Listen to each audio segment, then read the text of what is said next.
Before we started, I just wanted to give people a bit of an insight into our friendship. Known each other a long time. Yeah. How long is it? Oh, well, how long? I think me and Danielle have been together for 15 years. Is it that long? Yeah, it is. Yeah, it seems like 30 years, but it is. I think it is 15 years. I think you're right. Yeah. You actually it might be a little bit less. 2007, 2006. Yeah, that's probably right. So 13, 14 years. Did I have hair then? Still didn't have hair then. No hair. Okay. No, it wasn't that long ago. I was gonna sort of give people a bit of an insight into the friendship, and I just want to take you back. We hadn't known each other that long, and we'd sort of been bonding. The football, obviously, we had in common, and then we decided to take the girls to a safari. I don't know if you remember this. Yeah, I do. Yeah. Yeah, and it was all going well. Everything was fine. Yeah. And then we pulled up into the lion enclosure, and I was in the passenger seat, and you pulled up right next to the pride, about 10 meters away, and we just sort of in awe of these sort of beasts, and just incredible, and just getting an idea of the power. And then I realised my window was coming down slowly, inch by inch. It got the attention of the alpha male, and my life was basically flashing before me. And I think the more I screamed, the more you laughed. And I just wanted to know, do you want to publicly apologise or anything? Do you know what I mean? Take this opportunity. There was no way. No, by the time it got there, there's no way it was going to get through the window. A lion, 10 metres. They jumped that far. Yeah, it's all right. We all know about the 2 metre rule now. With the that would have been fine. Like you said, we hadn't knew each other that long, but I thought we got on really well straight away. Same sort of sense of humour, and things like that was we played golf together and we had a good laugh, and exactly. Holidays together and we had a good laugh. But it's just sort of my sense of humour, and thank God you got it, and you didn't. It didn't go the other way, because some people may never spoke to us again. That's it, yeah. It was either going to go one of two ways, wasn't it? That's it, yeah. I was going to say that I think they call that banter up in North East. In Essex, we call that a near-death experience. Do you know what I mean? Yeah, that's some softies for you, isn't it? You know what I mean? That was brilliant. Right, so let's get into it. So you're now at Connors Quay with Andy and Jay and everybody, all the fantastic team there. And obviously the news came through a couple of days ago, confirmation that you'd won the league. I think the first time in 75 years or something. Yeah. League coming back to Wales. You must have been delighted when that came through. Yeah, definitely. Obviously ideal scenario would have been that we won it and finished the season, because we were flying, we were in fantastic form. Going back to the start of the season, we had a great European campaign, a fantastic pre-season, recruited well, brought players in, they fit straight in. We obviously had a very tough draw against Kilmarnock, which, I think everyone thought there was no chance. They finished third in the Scottish Premier League last year, and we knew it was a tough ask, but we beat them over 2 legs, which was an unbelievable feat. And then, then done ourselves proud against Partizan Belgrade, as home and away. We didn't get embarrassed, we didn't get battered, and we've done well. And in a fantastic start to the season. Comes to the domestic season, we started a bit slowly. We had a couple of draws. I think we drew the first 3 or 4 games, and then all of a sudden we went on a huge winning run. And we were, especially at home. I think we've only lost 2 games at home all season, and we certainly didn't lose a game at home. No. A league game, we had a tremendous home record. It was a real, you talk a typical cliche of football, but at home it was a real fortress, and teams sometimes are just happy leaving there and not getting battered. So it was we were picking momentum up as the season gone, and it come to the split, and just after the split we won the League Cup, which was fantastic and brilliant for momentum. Knowing a lot about that at TNS, winning it at that stage in the season, it's always great getting a cup in you know, in the cabinet and moving on. It's brilliant for morale. And then we went and, you know, I think we won 4 games straight of the second half of the split and put ourselves in a fantastic position, including beating TNS and being 4 points ahead with 6 games to go. You know, that alone is a massive positive over the last 10 years. TNS have not been in that position, you know, to go and ask the question. And, you know, I think as a club and as a squad, and certainly as staff, we were disappointed that we couldn't get the games finished on the pitch because of obviously this horrific pandemic. And, you know, it's something that we wanted to go, and because we felt we were in real, you know, we were in top form. Because you look at it, and I think the last 5 league games, TNS had got 5 points, I think. And we got something like 11 or 12 points. So you look at form, and the form books look like we're going to go and win the league. Yeah, I was going to say, because I imagine because that would have been TNS. They'd won it 8 times in a row or something, I think, hadn't they? Up until I think it was, yeah. How many of those were you? How many of those were you in? 6. From myself. Yeah. So, you know, I think it goes all the way back to 2011. Yeah. When Bangor City won it. Yeah, unbelievable. But I was going to say, because I imagine there's probably a few TNS fans out there probably thinking it's a bit unfair. But like you said, going into those last 4. Well, you had 6 games left, but the last 4 games, I think you'd won 2, drawn 2, but they hadn't won a game. So you'd got that momentum going into those last 6 games. So the right decision for you.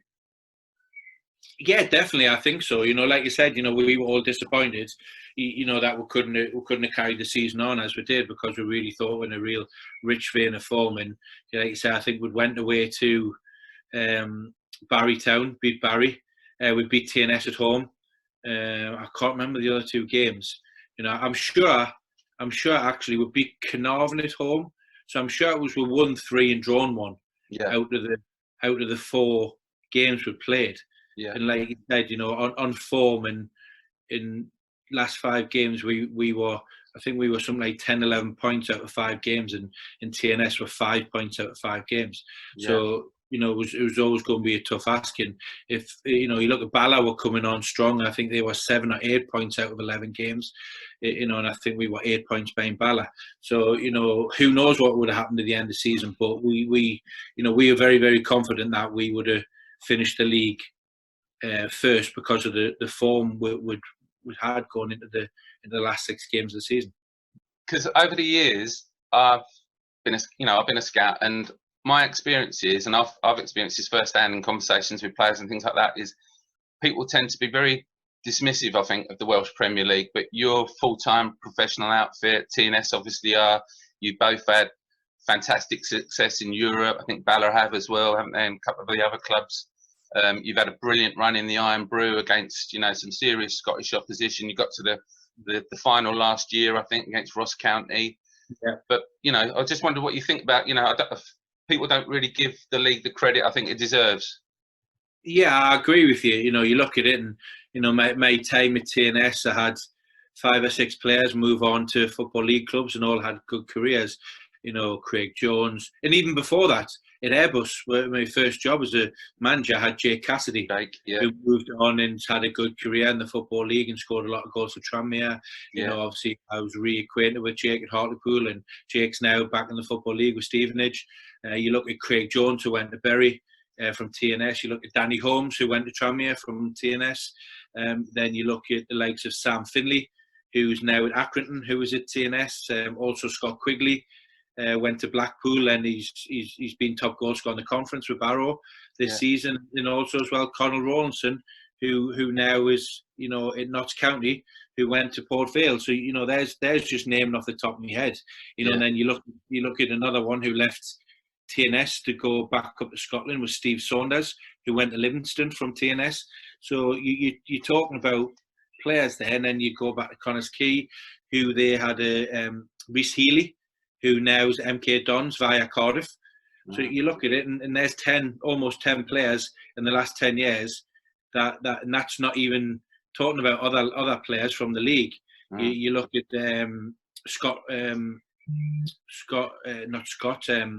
Rusco from Cardiff Met. Yeah, he went on. He's at Wimbledon. Yeah. left back at who went from Barrytown. Now he's also at Hartlepool on loan from, I think it's from Cardiff, and then also as well Deutsch, who's now playing one of the top goal scorers in Scotland with Motherwell. So straight away off the top of my head, there's 10, 12 players that went on and sustained a Football League career in England or Scottish Premier League or Scottish League One. So, you look at it there, just named a few, and also, like you said, in European competition, certainly Connah's Quay and TNS have done fantastic. And domestically, I think when my last season at TNS, we got beaten in the semi-final of the Irn-Bru Cup off St Mirren, who got promoted to the Scottish Premier League that year. And obviously, this year, last year, Connah's Quay got through to the final. Beating Coleraine and other teams along the way, Falkirk, and then obviously getting beaten narrowly in the final off Ross County by taking the lead and being 1-0 up at half time. So it's certainly, I think the whole top and bottom of it is, I think if I'm being brutally honest, I think the thing that probably is a difference with me having the experience of moving to a conference club, who were a big conference club in a Football League club until the season before I came in, is size of crowds that watch the game. I think that is it, full stop. Personally for me, I don't think the football's any better. I don't think the players in the English system are any better. I don't think the managers and coaches are any better. I just think it's the whole top and bottom of it, that the crowds, and when you're averaging 400 or 500 people at a game for Connah's Quay and TNS, then it doesn't particularly look fantastic when you get the fantastic coverage at Scorio and S4C give the league. I think if there was 5,000 people there, I think people would look at it in a completely different way. You just have to look at 20 miles up the road or less than that, you've got Wrexham, who've got a fantastic following, and they've got 4,000 to 5,000, 6,000 people there every week, and I personally don't think that, it was the same with Hartlepool, 5,000, 6,000, 7,000 people there every week, and I personally don't think, knowing firsthand, that the football is any better in the conference of what it is at the top end of the Welsh Premier League.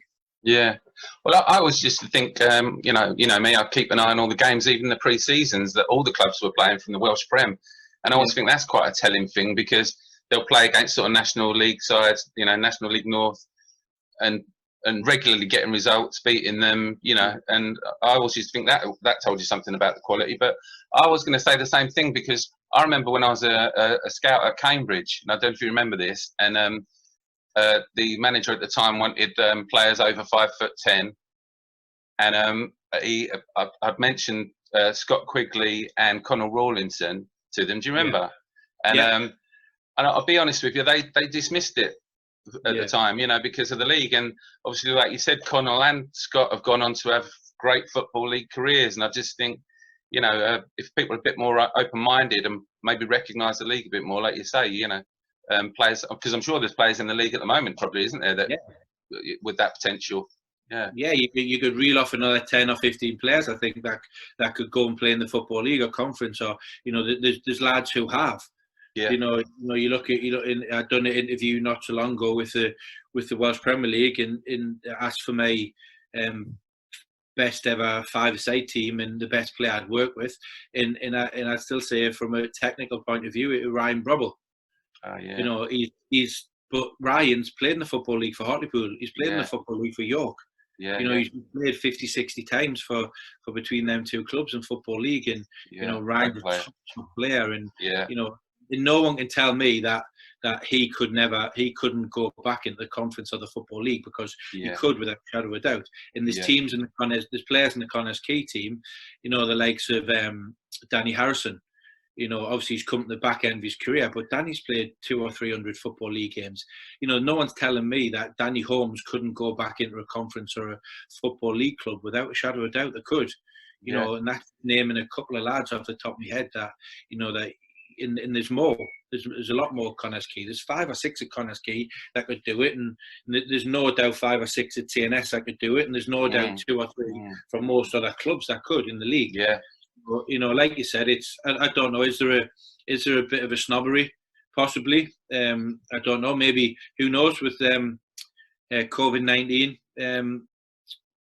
managers and coaches are going to have to, watch the pennies a little bit more, and they're going to have to be good at recruitment and good coaches, and and pick gems out, like something that could work with yourself for 7-8 years, even longer, all the way through TNS and Hartlepool, and obviously at Connah's Quay as well. We've worked closely with bringing players in, and you've helped to bring in 2 or 3 players into Connah's Quay, as well as more than that, it's TNS and Hartlepool.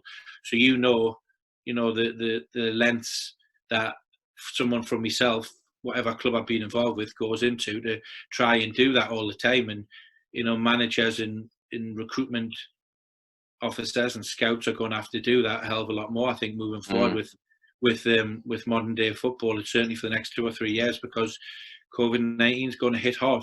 Going back to talking of clever recruitment, going back to Jake Cassidy, wasn't he basically sort of Sunday league or Saturday league, and you pulled him out?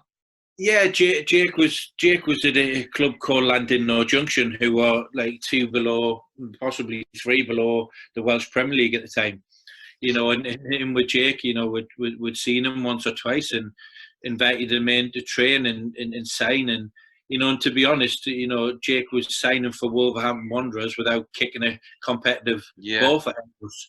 He played 3 or 4 pre-season games, and I let him know that I had a young lad at 18-year-old, and might have been 17 actually, that was 6'2", strong as you like, could strike off either foot, could run in behind, didn't get bullied, and wasn't too sure why he hadn't had the opportunity and slipped through the system of academies. To be fair, I remember sitting, because I went with Jake when he done the deal and helped him out at Wolves, and I remember sitting in the reception at the training ground at Wolves and having at least 6 or 7 other clubs ringing me asking, what's happening with Jake Cassidy. I'm not talking about like bottom end clubs. I'm talking about Championship and 2 or 3 Premier League clubs. But Jake had went to Wolves and played for them, and it's a great little story, because there was myself, Stu Roberts, who was the commercial director at Airbus at the time, and Andy Thomas, who was my assistant. So between the 3, we were drummed up quite a bit of interest in Jake, and he was invited to go in to play a reserve game for them at Wolves at Telford. Yeah, there was the 3 went down to watch, had a bit of a chat with them, blah blah blah. Sat in the stand and watched them. Within 10 minutes, he'd received the ball on the half-term edge of in his own half, went past 2 or 3 and smashed one in the top corner. Yeah. And by the time, before half-time come, Jess Moxley had already spoke to her and said, look, we need to get something done. And and the deal was almost done within half-time. So Jake just, not trying to claim any, Jake only trained with us for 5 or 6 weeks of pre-season at Airbus. So, he played against Wrexham, I think with the Tranmere, Everton, and a couple of other pre-season friendlies. So I'm not trying to say that, I moulded him into this unbelievable player. But what we did do at the club is I identified raw talent and put it on a higher pedestal, and an opportunity to show itself. And he took every opportunity with that. How quickly did you know, like when you bring someone like Jake in, because I know from obviously scouting point of view, you see people and they're kind of the raw talent, aren't they? And you sometimes bring them in and they just aren't up to it, and then sometimes they just go to another level, which obviously Jake did. Like, how quickly did you look at him and go, wow, we were right about him?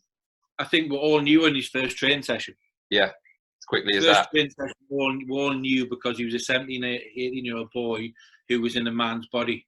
He was 6'1", 6'2". He had big, strong legs. He was a good physique, and he was aggressive with it. Yeah. And, I think he just needed that opportunity to go and show himself. And I think we played Everton under 23s, and he come on at half time. He scored a great goal there, and he's bouncing the large centre halves all over the place, and he scored a fantastic goal. And I think that was, we knew, seeing him in training, but seeing him in a game like that, I think it was me, Tomo, and Stu at the time said, we've certainly got ourselves one here, and and he went on for a decent fee, and he's had, and he is having a a good football league career. You know, he's 26, 27 still, and you know he's still got 5-6 years left in him. And he had a fantastic spell at Tranmere when he was on loan from Wolves, and I think he played in the Championship for Wolves. And so, you know, it was certainly did we think he was going to probably play as high as Championship? You're not quite sure with anyone, you know, but we certainly knew he had a chance of playing at a football league level, you know, within the first training session and certainly the first game. Yeah, obviously you've won the league, and that will mean basically you're in the Champions League qualifiers next season. That starts up pretty quickly. If it was a normal season and all things being well, that would start up pretty quick. Yeah, it would. I think, you know, it'd be in July sometime. You know, that's when it normally happens. Obviously, I think there's going to be a bit of difference, isn't there, with the, you know, I think they've got the Champions League final penciled in for the 25th of August. Yeah. So obviously that's not going to happen. So, you know, I think everything's going to probably be put back a month or two, just to make sure that everyone's back and things are safe to go and play football again. So I'd imagine, you know, I don't know, I've got no inside information, but I'd imagine, you know, it's going to be more like September, October for Champions League, European football, Europa League, and probably also as well domestic football as well. Yeah. Have you been, because up until, obviously you've only found out you've won the league a couple of days ago. Before that, you're probably having to plan thinking, well, for all we know, they could be starting up the league mid-June. You know, you've got this project thing with the Premier League looking at mid-June. That's probably not going to happen. But just, give us a bit of an insight of what you've been able to do the last few weeks and the planning and stuff like that. Yeah, well, all the players have had individual plans for all the time we've been in lockdown. You know, they've all had it. You know, we predicted this, and you know, and the staff got together and come up with a progressive plan. You know, basically been 8 weeks of training by themselves, and you know, and it's between Andy, Jay, and myself. The lads have been sending videos in of them doing their plans and been using a Strava app to do the 5Ks and the 10Ks, and also as well been doing box to boxes. You know, we've also had a bit of fun and had a week of Joe Wicks in the morning, just to try and keep a bit of structure as well. You know, because the full-time lads, professionals, we didn't really want them getting out of bed at 2 o'clock in the afternoon and just bumming around, just in case we had to get back into that stride of getting up in the morning, getting training done, and getting a routine and a pattern, you know, to keep it in case we had to go back. So to be fair, the lads have been outstanding. You know, they've worked really hard, and out of them 8 weeks, you'd probably say 5 or 6 of them weeks are really, really tough sessions, you know, put together from a sports science point of view.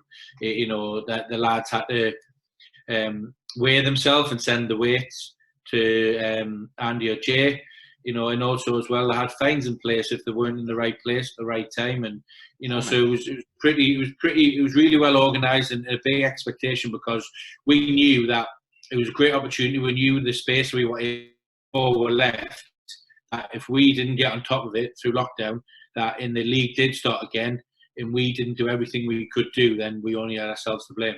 And the one thing we weren't going to do is, you know, is not be ready when it come back to playing football, which obviously it didn't in the end. But we know that, you know, the lads had worked their socks off, and they'd worked really hard. And I can't see anybody working as hard as what our set of players did in the 8 weeks that were in lockdown, that so are ready to go to grab this opportunity with 2 hands.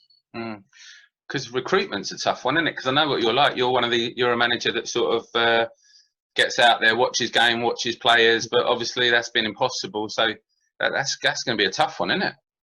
Yeah, it is, definitely. You know, you look at it, you know, right up until the week before lockdown, you know, between myself, Andy, and Jay were going to a game. You know, because we in the Welsh Premier League, we've got most of the games on a Friday night, so it's fantastic. It gives opportunity for 3 to go and watch 3 different games. And look, you know, and we've had 3/4 of the season looking at players, and we always want to strengthen. And you know, we've got lists, we've got targets, you know, we've got people who would like to bring in, we've got positions we'd like to fill in.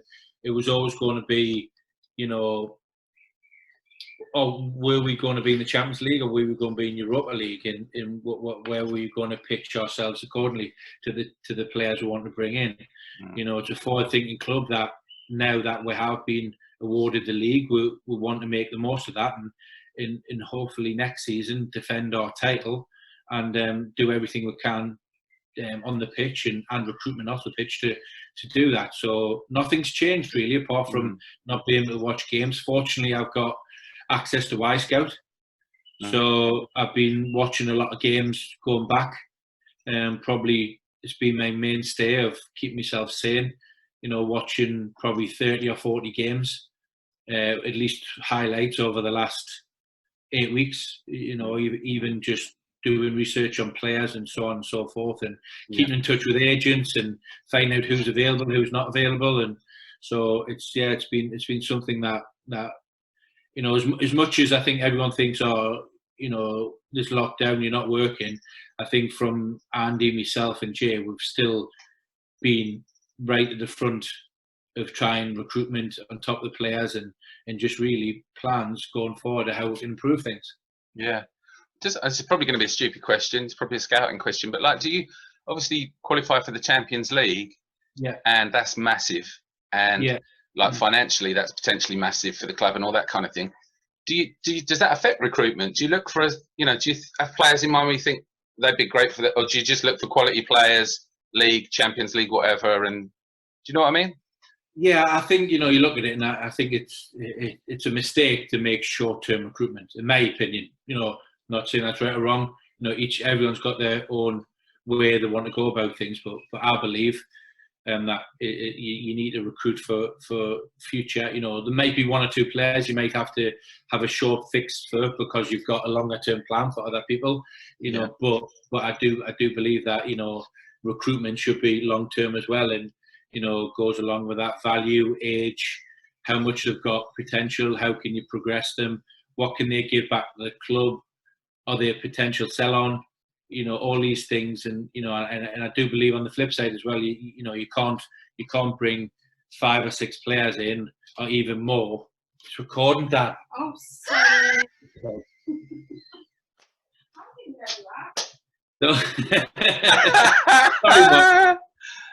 have a word, Dan. Come on. Edit it. Yeah, that's staying in. Yeah. So yeah, it's you know, you've got to get your recruitment right as an age, potential, varied. You know, but then on the flip side, you've still got to have a core of 4 or 5 players in your squad that are you know, experienced, seen there, been there, done it, and they can learn, and they can learn from, well, younger players can learn from them. You mentioned Andy, and obviously probably that was a partnership people didn't see coming, but obviously it's already been proved to be successful. That, how does that kind of work on a day-to-day basis? And you know, like you both played in the very high level. Was that one of those sort of things that just automatically things just connected, and was that an easy decision going into that? Yeah, it sort of come around because Andy was looking for the club had not long transitioned into a full-time club 2-3 years ago, and he was looking for a full-time assistant. Obviously, at the time, I was at Bangor City on a part-time role and had this opportunity. Was speaking to Andy that could come in a full-time role, which was massive. You know, I wanted to get back involved with full-time football as quick as what I could. You know, after coming out of Hartlepool. Obviously, Bangor City was a big club, big like we just spoke about earlier in Wales, a huge club. You know, but having the opportunity to come back into a full-time basis, working with players, working with staff on full-time, it was that was how it come about really. And you know, and yes, you know, I think there's a lot of similarities between me and Andy, but obviously we're not the same person. But I think the similarities as in work ethic, things that we both feel very important, how to be successful as people and as men and as players and as coaching staff, and the work ethic is something that is, you know, we're fit hand in glove with regard to that. And you know, and yes, Andy's got his opinion on things, and at the end of the day, he's the manager and he's the one that calls the shots.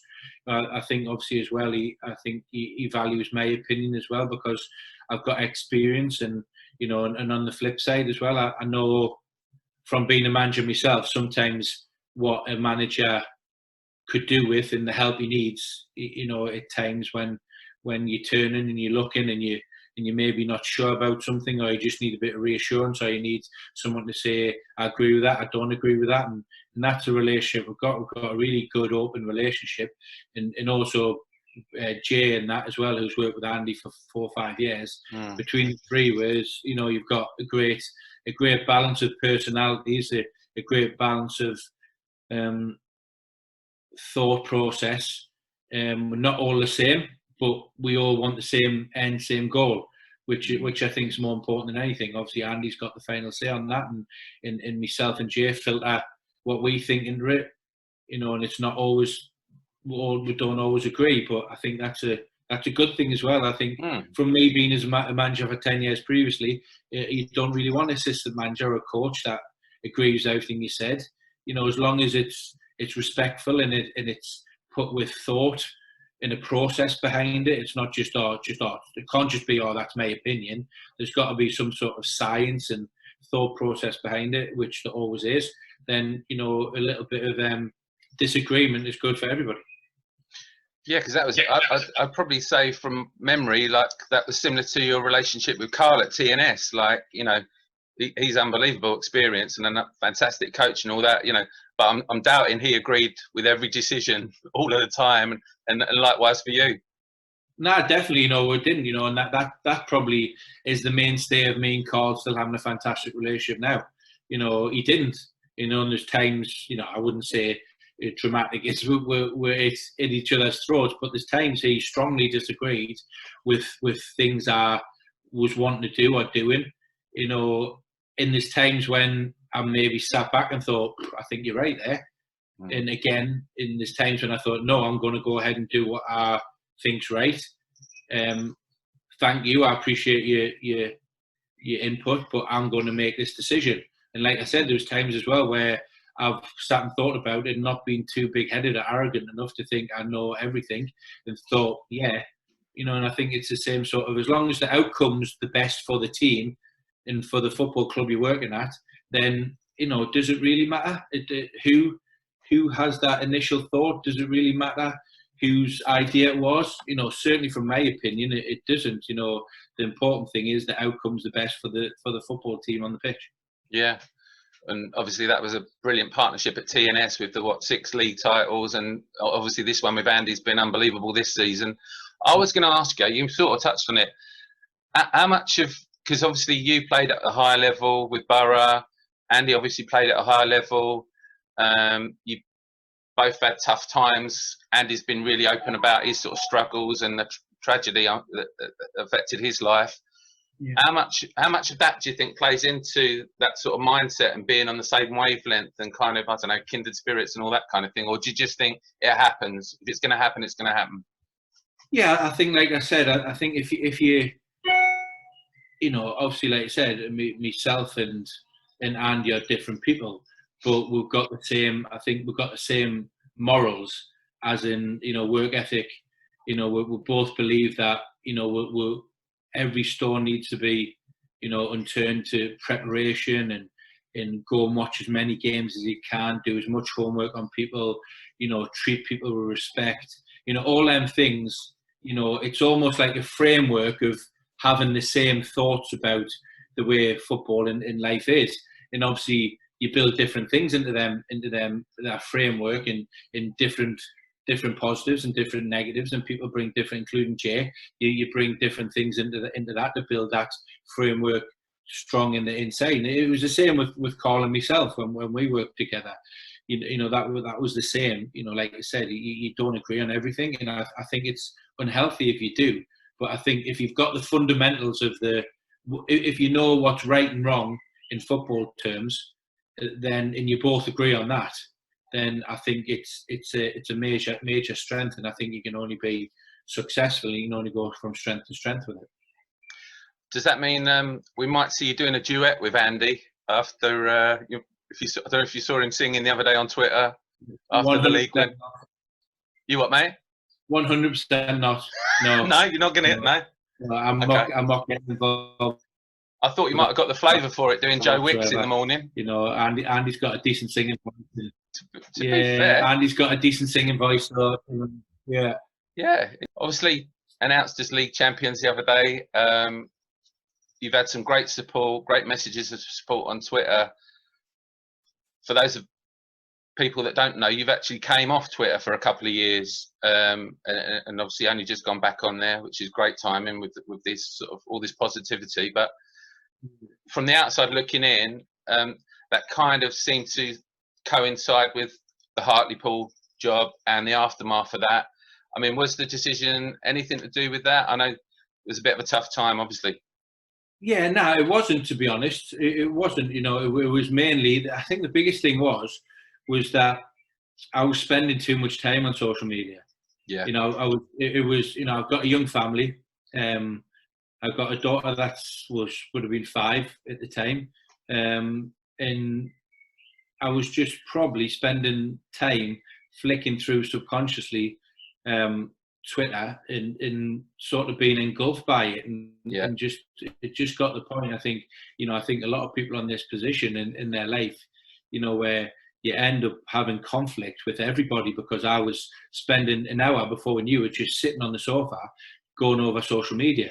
You know, and I wasn't giving my full attention, which I think was needed, to my wife and daughter that fully deserved it. You know, being in an industry anyway that is 24/7. Yeah. Whether you're part time or full time, if you're a manager, or you're a coach, it's not a 9 to 5 job. It's not a Monday to Friday. It consumes you. You know, 24/7, 7 days a week, 365 days of the year. Yeah. You know, there's no days off. There's no bank holiday. Even on holiday, you know, holiday with the family, and you know, and even every time I've been on holiday with the family, I've been involved with football. It's been the point of where I've had to put 2 or 3 hours of the day where I'm catching up with things, you know, and you're accessible with current, you know, modern day technology. Oh, the iPhones, iPads, you know, so on and so forth. So, you know, and I just thought I'm just going to give it a bit of a break and see if it makes my life, in our personal life and family life, a better. And it, I must say, it did. And to the point of now where, you know, I'm not addicted to Twitter. I use it when I want to use it, and I use it for my own means, and you know, and I'm not on it all the time. You know, it's not every day. It's not like 4 or 5 posts a day. You know, there'll be 3 or 4 days where I won't go on it at all, and you know, and more so with Instagram as well, where I just use that mainly as a personal family thing, more of an enjoyable thing than anything else. So I think it got to the point where I think Twitter and social media was sort of ruling my life, in just getting to the point of where the time needed to be spent. The very little time I had before that needed to be spent on more important things. So, you know, it wasn't really that. It was, you know, it was just I was letting it consume my life more than what it should be. Yeah. What do you think about social media in general as a, you know, in the game? It's probably different from when you played, but it's just massive now, isn't it? And but I just feel like a lot of people would say, yeah, it's a great way for players to connect with fans, blah blah blah. But there's so much negativity, you know. And last week you had Ian Wright with some disgraceful stuff, and what do you think generally for players and stuff nowadays?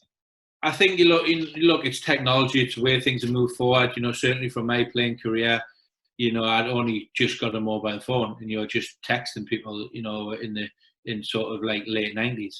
You know, so it was one of them situations to not to have to worry about anything like that. You know, but being a manager and a coach through this, I think it's one of them that you've got to embrace. You can't stand still. You can't be a technophobe. You've got to move forward, and you know, because that's just more and more the way it's going to go. Yeah. I think it's impossible to completely 100% police your players on Instagram, on Twitter, on Facebook. You know, you'd expect them to be responsible. You know, and you expect them not to be pushing their wealth into people's faces and so on and so forth. But you know, you look at it as well that you expect the Joe public to, you know, to not abuse people on a personal level, which, you know, you're always going to get some idiots that have got that, Yeah. got that platform, and it's really, really tough. And obviously, what happened with Ian Wright last week or the week before, as I say, was a disgrace. And you know, and the only way that's going to stop is people being actually having tougher prevention. You know, that's the only way it's going to stop. And he's still not going to stop 100%. So, you know, it's can you do the best you can? Can you ask everyone to be responsible? You know, can you give people responsibility? Yes, you can. Because if you start saying that doesn't happen, you're not happening, no players are going to, it's going to be taken down.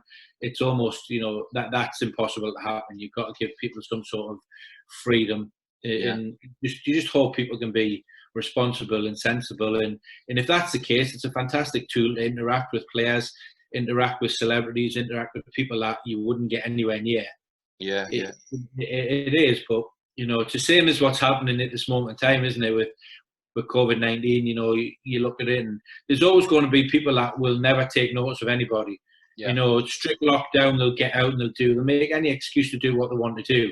You know, it doesn't matter whether Boris Johnson's getting blamed for it or not.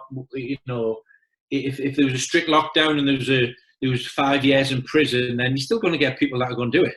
Yeah, totally. You know, but that's just where people are in society. So, you know, you cannot stop everyone. You just like to think that the majority of people behave themselves and use it as a positive tool, which it should do. Because, like I said, the technology, you know, from having a 7-year-old little girl being in lockdown and being able to speak to friends through Zoom, through FaceTime, through Facebook, through, you know, other stuff.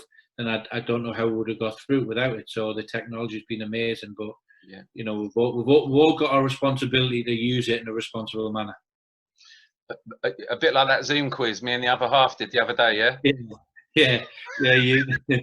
Just for record, it wasn't the worst Zoom quiz I've been on, but it was definitely the top one. I thought the low light was the music round with no music. Yeah, it was. You know, I've nailed it here. Moved on to another level of a psychic round of knowing what you are thinking, staring into the screen, and I know what that is. You'd be better doing charades with it. You could have done that. We'll do that next time. Mate, you touched on Hartley, Paul, and if you don't mind me asking you about it, because I think that was that 3 years ago now. Yeah, it was. Yeah, I couldn't believe that when I read that. It doesn't seem that long ago, but I know you were buzzing when you got that job. I was buzzing for you, and it just seemed like the perfect job for you back in the Northeast. And but obviously you walked into the club, they'd just been relegated. There was a lot of financial issues that you didn't know about. That all kind of kicked in fairly quickly. I think you had an embargo for 7 of the 9 months you were there. Is that right? Yeah. Well, I'm just thinking it was from November. Yeah. So November. So I think it was March or April I left. Yeah. So from the 10 months I was there, I'd had at least half the time with the embargo, which it was one of them things no one knew about. It didn't want to get out. They didn't want it to cause any negative press. Yeah. You know, so it was disappointing. You know, very disappointing. It was. It did, as you said, you know, worked really, really hard from Airbus to TNS to get an opportunity to move into England, and hopefully it was a stepping stone to move into the Football League. Whether that was with Hartlepool or being successful, it was always, after having the injury and having to retire at 25, 26, it was something that I felt I owed myself, and something that really, as it does now still, is a burning desire, and it drives us every morning that I get up and go to football. It's something that keeps me ticking over, because I still do believe I can go and do it again. So it was something that drove us on, and I got the opportunity. And as you said, you know, I tried to do as much due diligence as I could.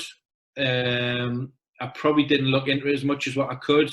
I probably let a little bit of my heart rule in my head. Because of being in the Northeast. You couldn't turn it down, could you? There's no way. Nah, looking back, no way could I turn it down. But looking back, I wish I'd have probably went in it with a bit more eyes open. Looking at, I was probably the 10th manager in 10 years. Looking back, backed that doesn't bode well moving forward. And I think they've had another 6 between me, whether that's caretaker, Yeah, whether that's right. Yeah, you look at it. So, and that's been in 3-year period. yeah. So it's obviously in, it was disappointing. I think the biggest disappointment bit was, and I haven't really spoke much about it at all because, I don't think we've ever spoke about it, have we? Nah, I don't think we have. I haven't really sort of opened up on it, and because I've got a lot of respect and in sort of quite dignified and don't really want to. I don't want to start throwing mud. Don't get me wrong. There was things that I could have done that was better, definitely. And I think any manager had there's things I could have done at TNS after winning 17, 18 trophies and breaking the world record that I could have done better. Without a doubt. I understand that. And the first person I look at is myself when things haven't gone well. And anyone that works for me, and anyone knows me, knows that the first person you ask the question to is the man in the mirror. And then if you're honest with yourself, and then you move on from it, and you can move on quite quickly. But I think the Hartlepool thing, I got offered the job, and when I got offered the job, there was 3 or 4 people in the room, including the owner and the chair lady, and one of the things they said to me was that you're going to have to move and live within a certain distance of Hartlepool. Yeah. With a young family, with a daughter that had just started junior school, primary school, whatever. I think junior school. So, I would have probably done it anyway, to be honest, because it was something that I was in 100%. Yeah. Wife's got her own successful business that should work really hard to do in the area, and we made a family decision that we're moving my wife and my 5-year-old girl at the time, new school, new surroundings, new home, and we did lock, stock, smoking barrels, everything. Then to be told in November that the same people that were in that room who told me that they weren't going to pay another bill to the football club. Yeah. They weren't going to put another penny in there. Yeah. Was, the biggest disappointment from myself, to be told 5-6 months earlier that I've got to relocate my young family. Yeah. And then all of a sudden I signed a 3-year contract, a huge committal, come out of a very successful club, in which I enjoyed my job and had a lot of respect for the owner and the people at the football club. And to be told that by November that, after being on a fantastic run as well, being manager of the month of November, and right at the end of that look, Craig, it's the owner's pulling out his money, he's not putting our penny in. Yeah. To the extremes of which followed that was, going travelling to London on the day, Dagenham Redbridge, getting the train, nearly missing the only train back, not having kit to go down there and play, not having kit to warm up in because the laundrette hadn't been paid, so they wouldn't give the kit back. I remember that. Asking Dagenham Redbridge if we could lend stuff from them to warm up with, bibs, warm-up stuff, the Vanarama jumpers, to have an internet cut off at the training ground, to the chef not being paid and leaving, to players then not being paid on time, to then losing Michael Ledger, Keith Watson, Jonathan Franks, because their contracts run out in January. 3 of our better players who've done really well, to then letting Devidex and Donnelly have to go because they're the only ones that, at the time that players are going to pay money, clubs are going to pay money for, and not being able to bring another player in. I lost 6 or 7 players in the space of 2 or 3 months and replaced them with nobody. And that was the reality of it. And to the point of going to playing Wrexham at home, where the Middlesbrough supporters, because there was a long ongoing history that Hartlepool let Middlesbrough play their games at Hartlepool while in the 86-85 season. I think because Ayresome Park was locked in or going through administration. So I think there was about 8,000 or 9,000 at a game, just to keep the club going, just to pay the bills, to pay the staff bills, to pay players' bills, to play the floodlights, to pay everything.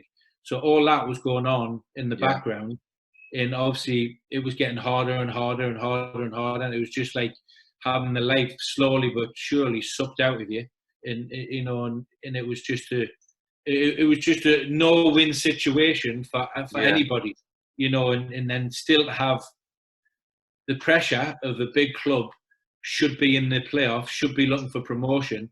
The whole top and bottom of it was, knowing everything behind the scenes, then, Hartlepool should have been pleased, and I'm sure at the end of it they were, about surviving in the league. Yeah. And surviving as a club. Yeah. It got to that point, and then obviously they had a new ownership who took over, and and then obviously I moved on from then. But I had no doubt about it that the club would have been in the same position if I had stayed as the manager. The club weren't going to get relegated. We had the players 100% on board, and we had the players that would have kept winning the league.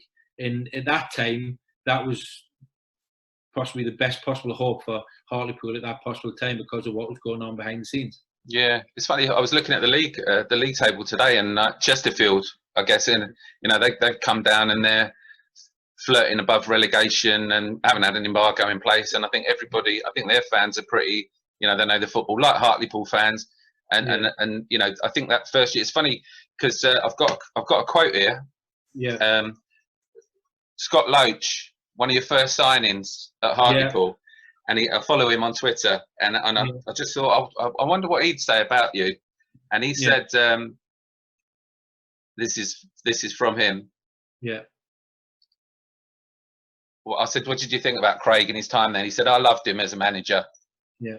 I thought he was a great bloke. I don't think he had enough time to turn things around, and that's all he needed, more time.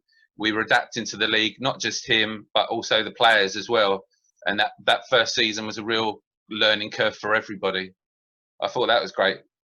Yeah. No, I think that probably sums it up. It really does. I think it sums it up. And in a certain extent, you look at it from my point of view. I had in my head that this was my opportunity to take a huge club like Hartlepool, bounce straight back up in there. We had a reasonable budget. We didn't have a budget that everyone thought we did. I'd say we had a top 8 budget, not a top 4 budget. So expectations were probably to get promoted. But that budget means nothing if there's an embargo and players are having to be sold in the November time, and players are having to be let go in the January time. And, you could have a £10 million budget, but if the owner decides to pull out, then it is what it is. Yeah. We were getting by loans from the PFA, loans from the National League. Middlesbrough sending, or the Middlesbrough supporters bringing 4,000 or 5,000 people extra to a game to generate money.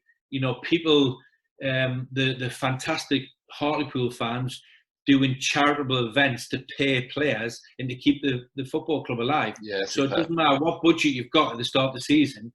When that happens in November, it's never a good position to be in. So, I agree with Scott massively. Scott was a fantastic signing, and I still look at it. There's still some signings that possibly didn't work. There was still some signings that weren't mine. They were brought in by somebody else. Yeah. So it was one of them situations where I think the best way to describe it, and I look after and reflect, and I've done a lot of reflecting and a lot of soul searching, would be that may probably advice to me now, if I was going in that position, would be the club had flirted with relegation from the Football League for 4 or 5 years. Yeah. It was on a decline. So before you start going forwards, you've got to stop from going backwards. And that transition didn't happen. It was almost like driving your Ferrari from reverse into 5th gear straight away. There's only one thing that's going to happen. The car's just going to cut out, and it's going to stall, and you're going to have problems. Yeah. So that's the best analogy of it, looking back and reflecting, is that we should have said, right, we need to stay in the league. Can we get in the playoffs? Really tough for someone to brave and do when the club's a massive club. They've got a huge fan base, and they've got in knowing what it's like in the northeast, Newcastle, Sunderland, Middlesbrough, Hartlepool, Darlington, all got very passionate supporters all love their football. I love my football. I'm from the native northeast, and I knew what it meant to them. But did we all get carried away? I'd say definitely yes. And that's where it needed strong leadership from above and possibly from myself to dampen down the expectations and say, well, but no one wants to hear that, do they?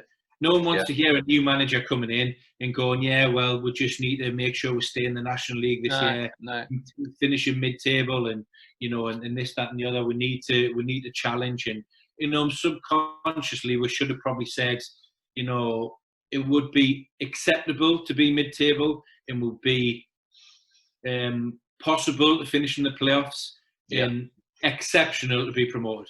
Yeah, I was going to say that, mate, because you know me, I stalk you when you get these jobs, and I was watching all your interviews and everything.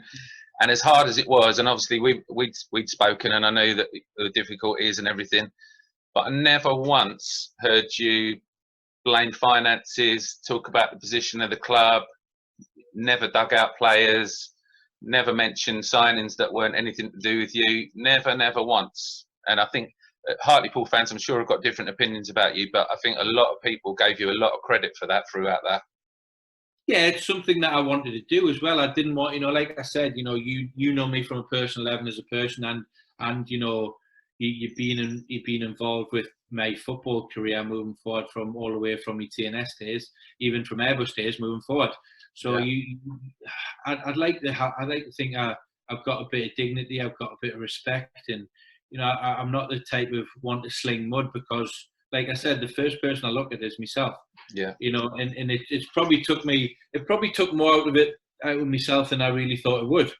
We've all got a bit of bravado about us men, and I would probably just say over the last 6 to 8 months, it's really I've probably got over it. Yeah. Yeah. And that was probably 2 years of me beating myself up, thinking, what could I have done? How could I have done it? A lot of soul searching, a lot of writing me inner thoughts down, and what I could do better next time, what I should be doing, what I need to do, what I did wrong, what I did well. Yeah. And basically making myself a better person as well as a better manager. And a better coach and a better football person. And I think there's one positive about it that I think I certainly have. I'm as hungry as ever. I'm as intense as ever. But also as well, what I don't take for granted is winning football games, which I possibly did at TNS. Not take for granted, but expectation, where TNS, we would win a game. It would be, right, okay, we won a game, high fives, done, gone on the next game. We'd win a title, right, high fives, and maybe have a beer that night. Right, the next morning, how do we get better? World record, wasn't it? World record. 27 straight victories. Yeah. But that never got highlighted. That never got celebrated the way it should have, because we're still in the middle of a domestic season. Yeah, focusing. Yeah. We still had to go on and win our title to get into the Champions League again. So it's one thing. It's one thing that I've learned to probably enjoy the wins in the high better than what I ever have, because in the real world of football, there's probably more lows and highs for 80% of football as football clubs, managers, and coaches. Yeah. So and it's really, and it's probably taken being out of the limelight of being a manager and step backwards and being a support to Andy, that I've really, really probably enjoyed my football as much as I've ever enjoyed it from a personal level. Not just a career level, because I've actually probably embraced and found out more importantly how much winning and how much you should probably give yourself and people around you a pat on the back for doing well. I know what I think, but you've said you reflected. Do you think in different circumstances and financially, if things had been different without that embargo? I mean, I think you'd have smashed it, but what do you think you would have been a success there? Yeah, I do that without doubt. We started the season, and I think we didn't win in the first 5, but then after that, we went on a really good run. I think we were unbeaten in something like 15, 16, and won 9 or 10 of them. And I think at one point we were 5th or 6th in the league, only 4 or 5 points from a playoff position. Like I said, I got manager of the month in November. you know. And I remember it was we're playing Halifax at home, and we won 4-0. And it was after that the chair lady let me know that the owner wasn't going to put any more money into the club. And at that point, I think we're 4 or 5 points from the playoff, and we're on an unbeaten run of 9 or 10 games. You know, we've had some fantastic results, winning away at Leyton Orient, other places like that where we've done really well, and we really had confidence with flying. And then, you know, yes, again, I'm not saying, you know, I haven't got any part to play in the blame. I have, without a shadow of a doubt, of a small proportion. But, you know, you look at it, there's no coincidence. November, December, January, things just start going backwards and backwards and backwards with the more turmoil that's going on behind the scenes. Yeah. You know, and yes, could I have dealt with things better? Yes, of course I could. And that brings me on to being now. It's strange because I'm a better person, better manager, better football coach than I was when possibly my stock was at its highest at TNS, because I've went through them. I've got the experience of going through the laws as well, dealing with players that aren't getting paid, you know, to the point of, you know, I'm certainly not going to name names, because one thing I'd like to put on record, and every player was a different class. I didn't have one problem with a player. I was honest with them. They were honest with me. There was not one problem with any player. In every player I got on well with, and I had respect for, and they were fantastic. But it's human nature. You know, again, I'm not going to name a player, but you're getting players' wives ringing or texting you, asking when we're going to get paid and how come this is happening. Yeah. And that's happening. Some players have moved from out of the area, and some players have got a family they need to look after. You know, and it's just, you know, some is the only income of the family. You know, and they've been sold this sort of this dream that the club's going here, there, and everywhere. And, you know, and I had a responsibility for that, because I was the front of it when I brought them in. You know, but there's one thing I never done was ducked away from the responsibility of standing out there, getting abused by supporters, supporting my players, 100%. Never slag them off, because I've got nothing to slag them off about, and never not stand up and face the music, because that was my job. And I've learned from it as well. I'm a better coach, manager, person for that than before I had that experience. So yes, it wasn't a massively positive experience, but that doesn't mean to say every crucial experience has to be a positive one. And I don't know the answer to this, but I'm guessing that was the same for you in relation to your wages at the time. And yeah, everything was exactly the same. No, everything was exactly the same. You know, without a shadow of a doubt. You know, and people don't know the ins and outs of when I left the club, and you know, and yes, and you see people on social media going, oh well, and you see it now, oh well, he's fine, he's been paid up, he had a contract, and you know, and managers and coaches have never got a payoff the length of the contract. You think, you know, and it took 4 or 5 months for me to be paid a penny. From that. So, you know, I've got a family like everybody else. I've got bills to pay, I've got a mortgage to pay. So, you know, there was 4 or 5 months where I didn't get paid a penny, because it was back and forth, LMA, PFA, solicitors, so on and so forth. And, you know, and I understood the situation the club was going through. I wasn't going to push my situation on the club, because it was on a knife edge anyway. So, you know, there's other people, I'm not looking to try and get a pat on the back for this, but there's other people in different circumstances could have went through a legal position and, you know, and try to claim the money from the club through a solicitor and through a court, and the club might have had a winding up order, but it wasn't about that. You know, yes, it happened. I give everything I had. There's circumstances that no one's seen, but, you know, I understand football, and, you know, and whatever settlement I had was far from the 3-year contract I signed. You know, I'd worked along with the club to wait till they're in a position that they could pay me. Because I was looking at the, you know, the win rate, draw rate type of thing, but, you know, stats and all that. And I was looking, the 36 games I think you were there. Oh, hello, it's gone unstable again. Yeah, it's all right now. You're fine again. Yeah, because I was looking at the 36 games I think, or league games that you had there, and your win-draw rate. I don't know what. Any idea what? No, I don't know. I don't look at stats like that, to be honest. 56%. And I was looking at, if you tally that with the league at the moment, that's 1% better than Torquay, that are sort of mid-table at the moment. Right. But obviously they haven't had an embargo and everything. Yeah. But yeah, Yeah. I mean, I think that under the circumstances, like you say, with everything that was going on in the background and all those distractions and not being able to get players and not even able to bring in youth, loan players, and having to bring in your youth players, I think, and I agree with Scott, I think if you'd had more time, and that would have, like you say, probably staying up was an achievement for that first season, and that would have given you that foundation to then go on, and I have no doubt you would have smashed it. Yeah, that's why, I've got no doubt that, if I had to stay at the club certainly wouldn't have been relegated.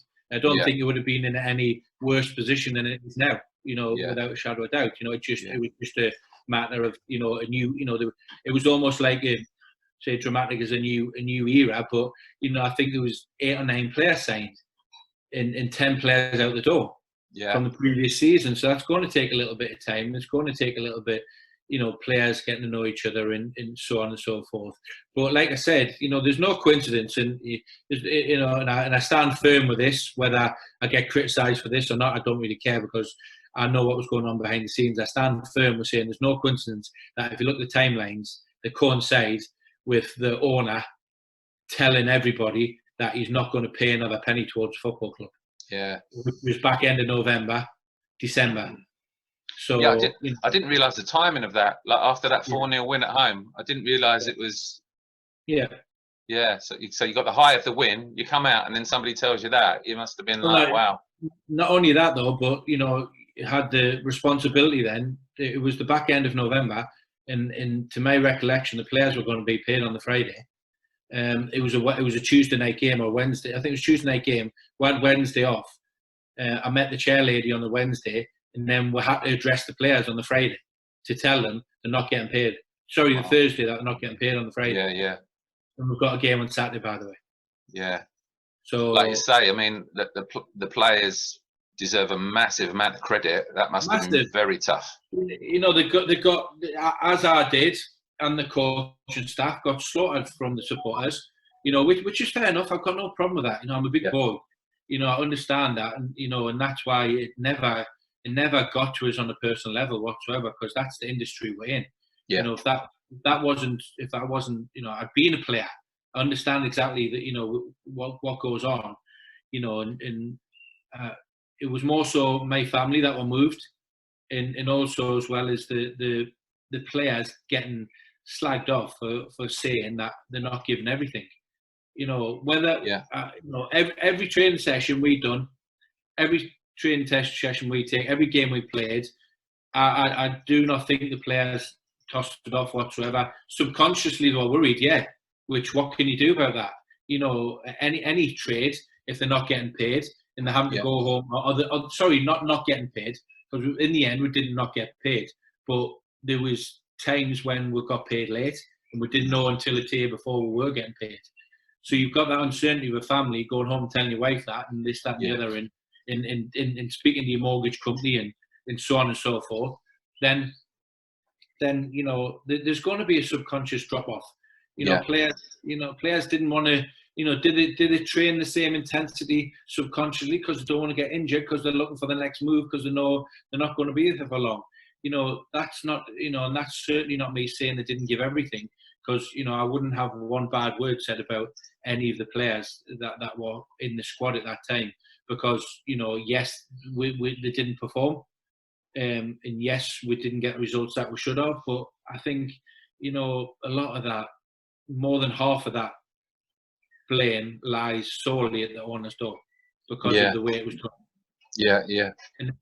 How much, like you said, how tough that was, and probably not getting over it until the last 6 or 7 months and having a lot of time to reflect on it. But you've got to be really mentally strong to go through these things, I think. But how much of, obviously you went through a lot previously, with the ND career that I don't even like talking to you about, because I know how tough that was. But you got through that. How much of that helped you in that kind of mental strength in getting through things? Yeah, it did, without a shadow of doubt. You look back at it, and I think if I would class myself as a mentally strong person. Possibly because of events that have happened in the past, always shapes you a little bit without a shadow of doubt. But that doesn't mean to say I didn't struggle. Of course I struggled. There was times when I was devastated because it was something that I really thought I was going to get an opportunity to go and fulfill a opportunity with a massive football club in the northeast, in really kicking on in my managerial career. So there's times when I was rock bottom, but my life previously, I've had a lot of kicks and a lot of not so good things happen right away from back being a 18-year-old lad who had a appendicitis and a burst appendix and peritonitis and missed 7-8 months of a budding Premier League footballer's career. Yeah. Right away back then, being 17, 18 years old, then moving on to moving football club to Crystal Palace, where I was just on the return of a bad illness. Didn't start my career particularly well. Probably looking back, shouldn't have moved at that time. Shouldn't have jumped straight back in the Championship. And I struggled for 4 or 5 months. I wasn't strong enough. I didn't have games under my belt. I wasn't fully recovered from the illness I had. And I should have stayed at Middlesbrough for another year or another season and looked to try and get in the team. But I wanted to go and play. Middlesbrough just brought Christian Ziege in and Dean Gordon at that time, so I wasn't going to play at that time. But I moved to a Championship club and we really struggled, and I got a bit of stick from the supporters there. It didn't start. The Hartlepool thing, 5,000-6,000 people giving you a bit of stick is, it's not. It doesn't go anywhere near the 16, 17, 18,000 people for a small period of time at Crystal Palace giving a stick.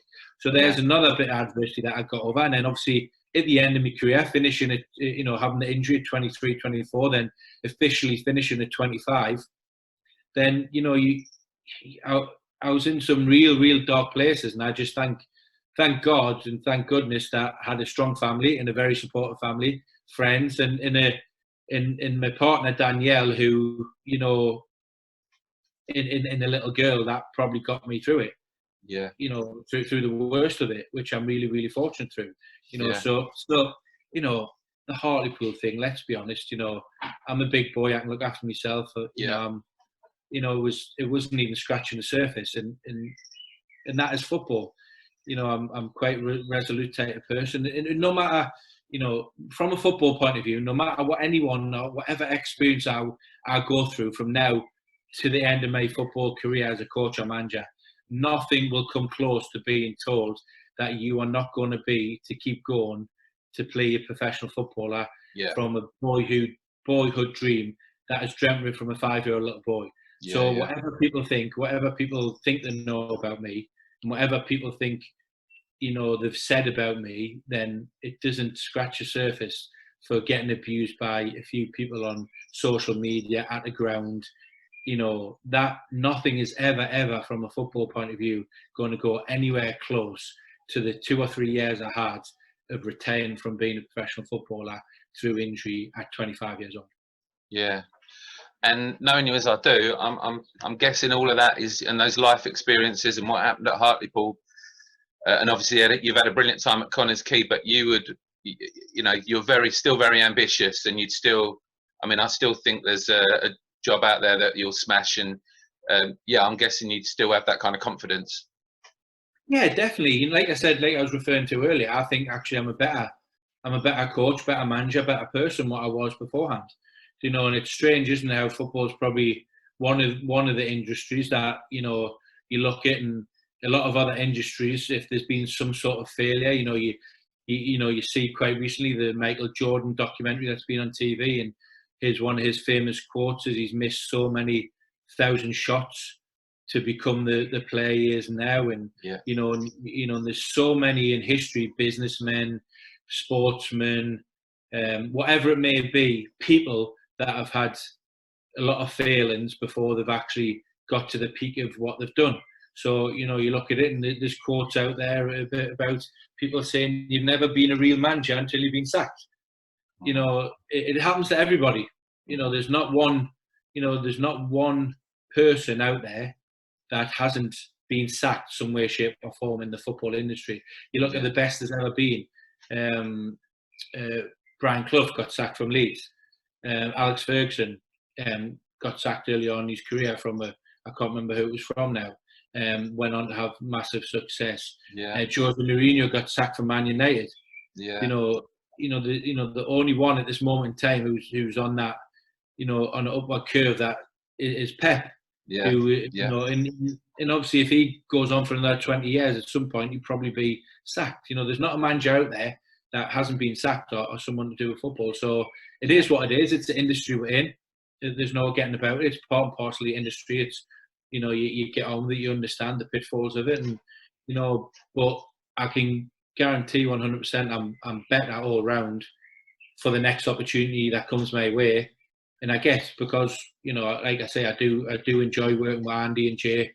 I enjoy working for Connah's Quay, a forward-thinking, progressive club that now, after winning the title, want to go on and try and do it again and again and again, and see where we can really pitch ourselves and leave a legacy of 5, 6, 7, 8 years down the line, and support that with Andy. So I want to do that, but there's no getting away from it. I've been a successful manager for 10 years previously, and I think the right opportunity come along, then I would want to jump on that merry-go-round again.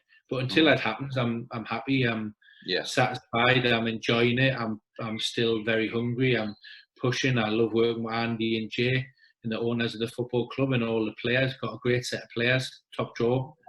They've got real ambition that want to go and catch TNS and push them for the next 5 years and see where it leads to. And that is, if that's the way it ends up, then that's the way it ends up. I'm still very privileged to be in a position that I'm working with full-time players on a full-time basis. And, there's only a small percentage of people across the world working on a full-time basis in a job they love. So but again, I'm in a position now where I've learned more. I'm better. I'm stronger. I'm different, but in a good way. That to if there was and if there is a football club out there looking for a manager, then I'd certainly like to have another opportunity when that is. Then I don't know, being early 40s, 41, then it's I've still got a lot of time ahead of us. I thought you were going to remind me that I'm 10 years older than you then. Yeah, nah, I'll let the camera do that. Whatever. Going to let it slide. I don't know if have you been watching Harry's Heroes at all with the and like obviously Merce and Razor, who I know talking really openly about the struggles they've had, and I talk to people and they go, Premier League football players, they don't feel sorry for them, they've had it all on the plate, but it's tough, and I think people have really seen a different side to people like Merce and their struggles, and it's brilliant that they can sort of feel they can open up now, isn't it? I think football's better like that now. Yeah, it is. I think society in general is better, isn't it? You're in the industry yourself, so you understand that, and I think we've come a hell of a long way in 10, 15, 20 years in society, and never mind just football. Yeah. But yeah, certainly, I think I'm really, really fortunate I'll be in the minority without a shadow of doubt that I enjoy coaching and managing as much as what I did play. Yeah. Which the gulf from when you finish playing football it's just horrific. Whether you finish early, whether your career have a long successful career, whatever it is, it's going to be, you're going to still have that same lifetime of working before you retire officially at 65 of whatever you do. Yeah. So the average footballer retires at 32, 33, 34. You've got another lifetime of doing something after that. Yeah. And it's 99% of the time, it's impossible to fill that gulf or that gap that has been left, that void in your life of being a professional footballer or professional sports person, or anyone who gets a real buzz at the top end of their whatever field they're in. And it's impossible. And I've been fortunate that I've probably had just as much of a buzz out of being a manager and a coach as what I have as a player. I'm in the minority of that without a shadow of a doubt, and a lot of people don't find that. But has that surprised you? Because I remember when you got your first, I was thinking probably the Airbus job, wasn't it? yeah, And I think it's fair to say you weren't sure at the time whether that was going to be for you, you know. But has it surprised you that you've got that buzz from management that you had in your football days? Yeah, it has. I think it was just football in general at that time, because obviously, you know, I can remember after finishing playing football, I had nothing to do with football for 2-3 years. Literally didn't watch the game, didn't have anything to do with it.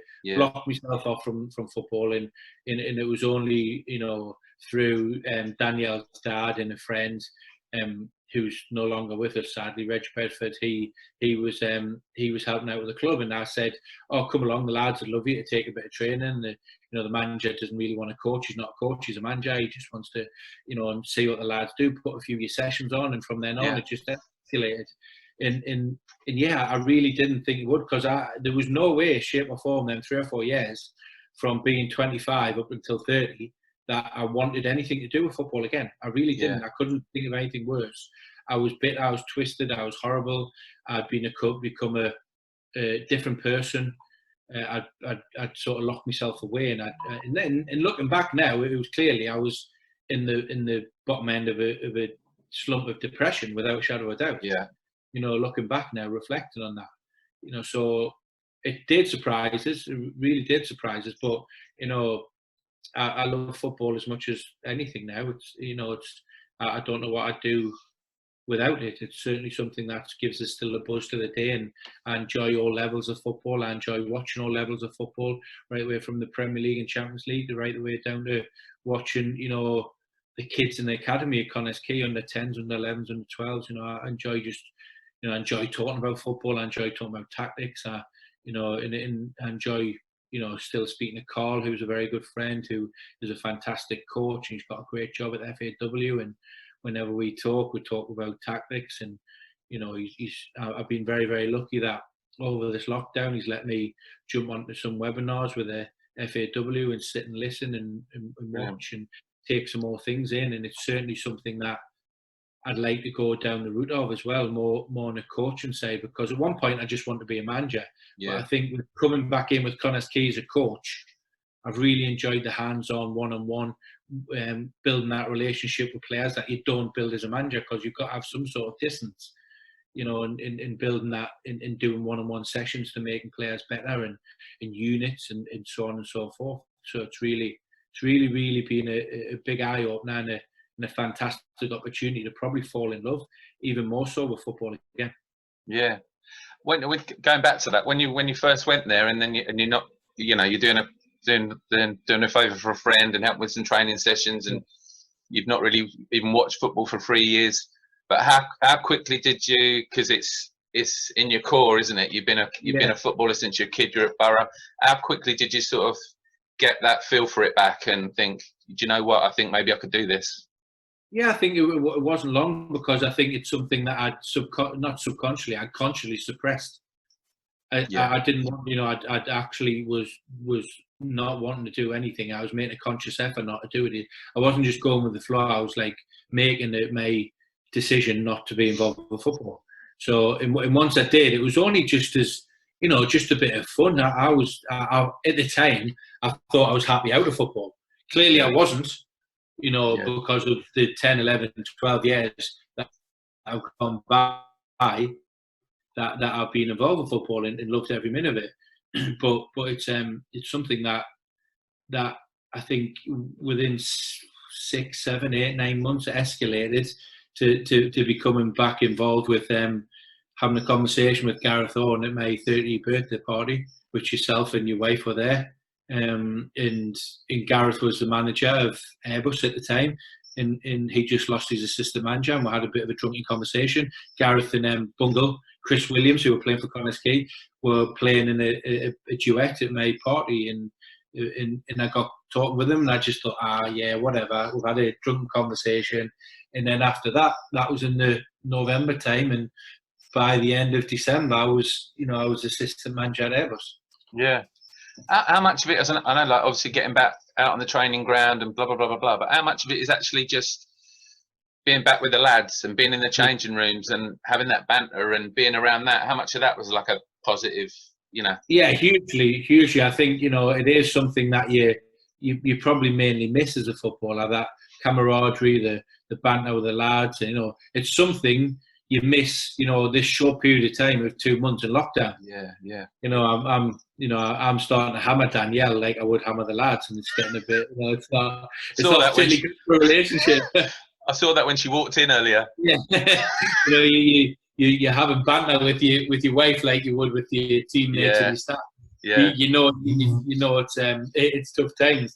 So you know you're missing football. So you know it is. You know, the banter has a huge importance to the camaraderie, the togetherness, the the slaughtering of each other. Yeah. Like getting hammered for the slightest thing. Yeah. It's just how football works, and it's an industry that I've been in since I was full time, since a 14, 15-year-old lad. Yeah. You played in the Premier League, and I just want to finish by sort of talking about the Premier League, because you got this sort of project startup thing, I think mid-June. You've had one of your former, you played with Nigel Pearson, I think, didn't you? Did, yes. Yeah. Did you clean his boots? I remember you telling me you cleaned his boots. No, I'm not too sure whether I was Nigel's apprentice. I don't think I was. I think okay. Clayton Blackmore was one of the prominent ones that I used to clean. Yeah. But not. I don't think it was Nigel. I'm glad it wasn't as well, because he's a scary man. I can imagine. When I was a 15, 16-year-old kid, he was very scary. Yeah, I can imagine. But he's obviously been quite open and public about his opinion about the sort of start-up for the league and the worries about, even talking about the potential for a fatality. And Troy Deeney, one of his players, came out, and obviously to a certain extent he's been proved right, because I think the first phase of testing at least one Watford player, I think. The second phase you've had a Bournemouth player. Do you think the FA should just say, do you know what, we need to call it a day, let's start thinking about next season? Or do you think there's still an opportunity to get something going? I think it's a real tough one. You know, you try to be fair on all accounts, but at the end of the day, I think when there's still a lot of people suffering, there's still a lot of people dying. There's still, you know, obviously it's going down, thank God for that.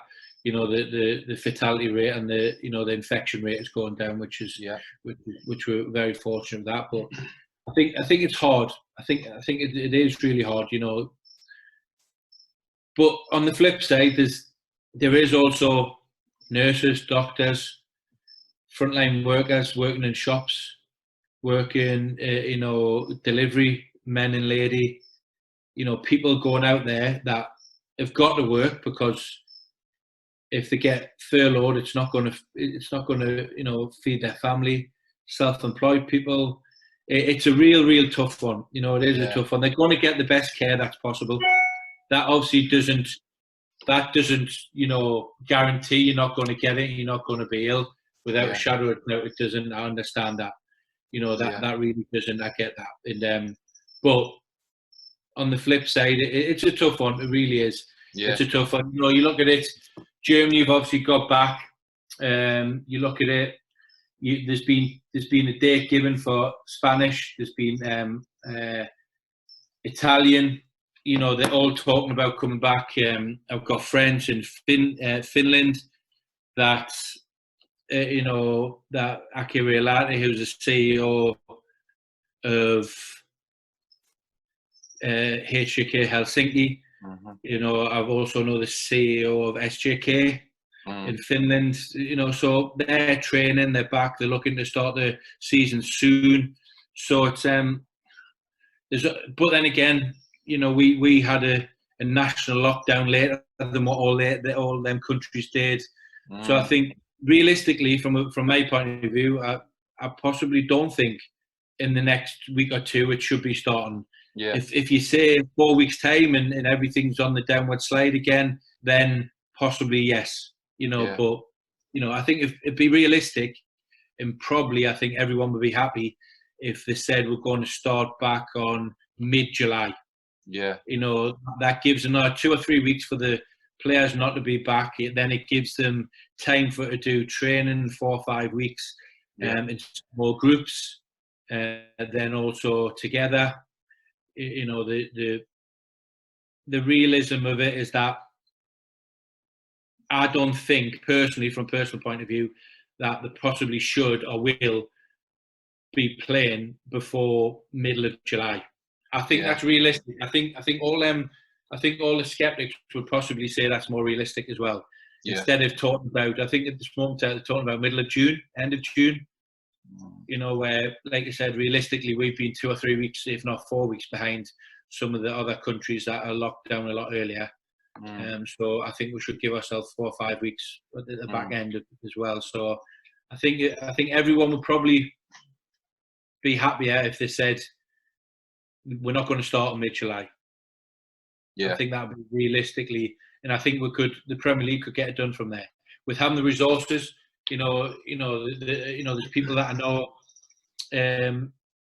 in other clubs, a championship club. I won't name the club, but it's costing them between £10,000 and £12,000 a week to do testing, PPE, social distancing, all them things. So you look at it, and if it's just realistic of other football, there's no way any of the other football league clubs could afford that either. Yeah, because I read. I strongly believe as well, though, there should be promotion and relegation through points per game average. I don't think. Okay. I think under no circumstances should be a null and void. Ah, right. Okay, yeah. Would that include? So you'd have National League, you'd have Barrow going up, League Two, right the way through. Yeah, right the way through. Ah, that's interesting. Yeah, because I think that should be because Go on. No, you mate. Go on. Yeah, there's been 60-70% of the season done, if not more. Yeah. So I think if it can't be that we can get the games done right the way through the system, they're interlinked system. It was quite prominent a year or two ago how many English internationals in the squad for the last World Cup come through and played some sort of part in non-league football. Yeah. From a grounding or League 2 or League 1. So I just think if whatever happens, if we can't return to play through finances, I still think there should be a way of promotion and relegation. I don't think it's right to null and void the season. That's the way right the way down through Conference North and below. Yeah. With South Shields, I know you've been quite vocal on Twitter regarding thinking that's been quite. But I don't. If I was the manager and the chairman, I would be fighting tooth and nail to get the opportunity to get promoted, because all the time, effort, and money that's been spent. Yes, obviously it's a pandemic and people are dying. I understand that, but let's hope at some point in the near future that will stop and it'll be gone and we'll have to move on with football. And I don't believe it's right that a team like